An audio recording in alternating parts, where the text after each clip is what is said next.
Thanks, Tim. Thank you all for coming back after lunch.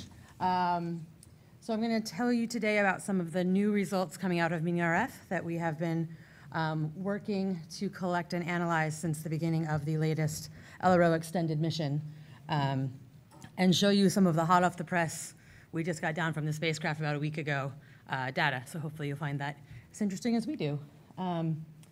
So basically the overview of what this is about is we know from Apollo samples and from various studies throughout the years that the lunar regolith does have some phase angle effects, right? If you look at it in different angles, it behaves differently, it scatters light differently.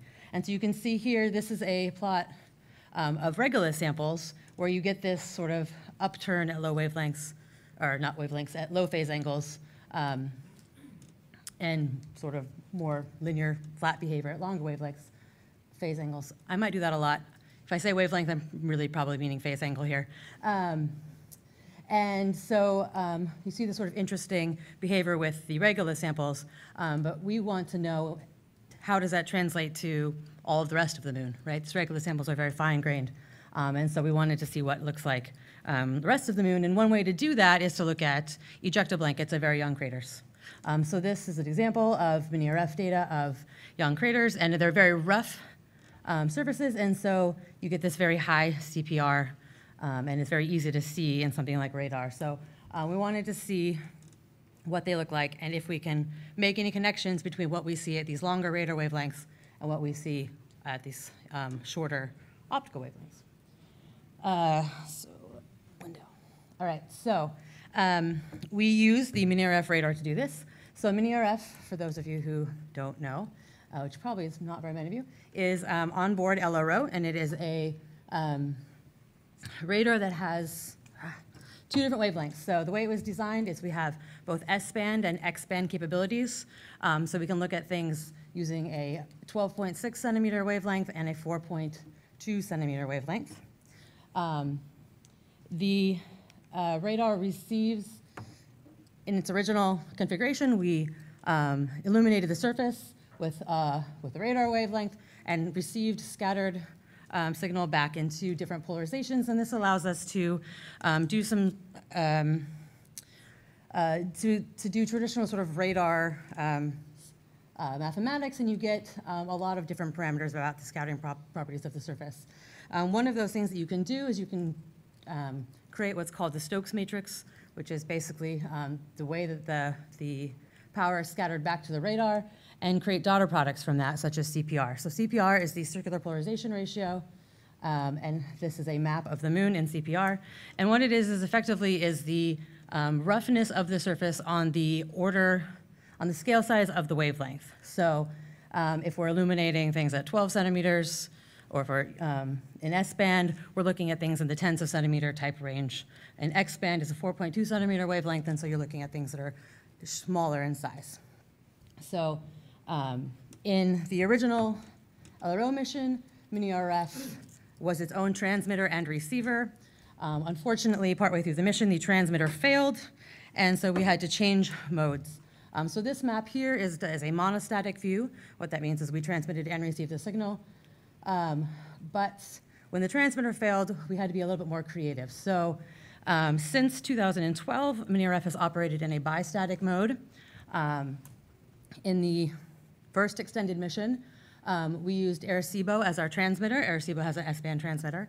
And so Arecibo illuminated the moon, and MiniRF received the scattered signal back. We took a little bit of a break for the extended mission 2. And for the most recent mission, we've been turned back on, and we are using Arecibo still, but we've also brought the DSS-13 telescope into the mix because they have an X-band transmitter, and this allows us then to look at the moon in these two different wavelengths, which is sort of a special feature of MiniRF antenna. So as I said before, we know, I've got too many things.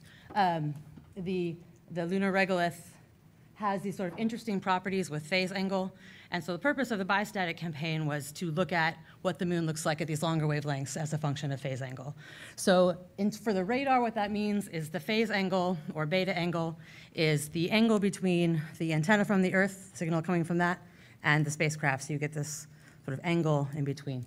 And so we wanted to look and see what the moon looked like, try to understand the scattering properties, and also to look for water ice. And I'm not talking about water ice here. Wes Patterson has a poster, it's still up, looking for water ice using bistatic observations.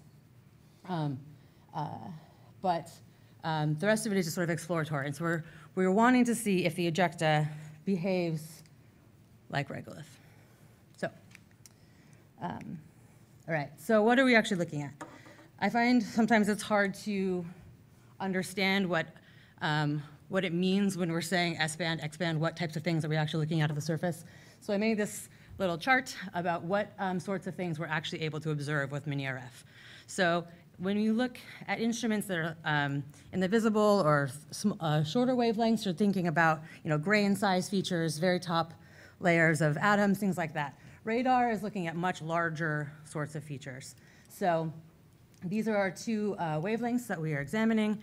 And you can see that if we're looking at things in X-band, the radar is sensitive to things that are on the size of half a centimeter up to maybe a few tens of centimeters. If we're in S-band, we're looking at things on the order of 1 centimeter to maybe like a meter or maybe tens of meters scale. So we're talking about sort of pebbles and boulders and people-sized rocks at these sort of longer wavelengths. This is what we're seeing scattering back to the surface. So when we're looking at these ejecta blankets, we're looking at these sort of big boulders in them and some of these smaller boulders in them. And so one of the nice things about mini-RF is that we can do this in these two different wavelengths, and so we can look and see if we see differences, which might be able to put some limits on how these big objects start breaking down into these small objects. All right, so we've been doing this, like I said, for a while now. And we have several craters that we've been focusing on. So you can see here's a list of all of the craters that we have successful bistatic observations for. And we have between 1 and 3 observations for each of these craters. And what we do is we take the data, and so this is Kepler crater. So you can see the crater here and the bright ejecta blanket around it in CPR. And this plot below it here is the bistatic angle, so the phase angle space that we're looking at. And we take every pixel that's in the ejecta blanket and we find the CPR and we find the phase angle, and you can see here what that looks like if you just take all of the pixels and plot them against each other. And then in order to better understand what's going on here, this is kind of a mess, we have lots of pixels, we bin these values as a function of phase angle. And when you have more than one collect, you sort of average across, and you end up with something that looks like this.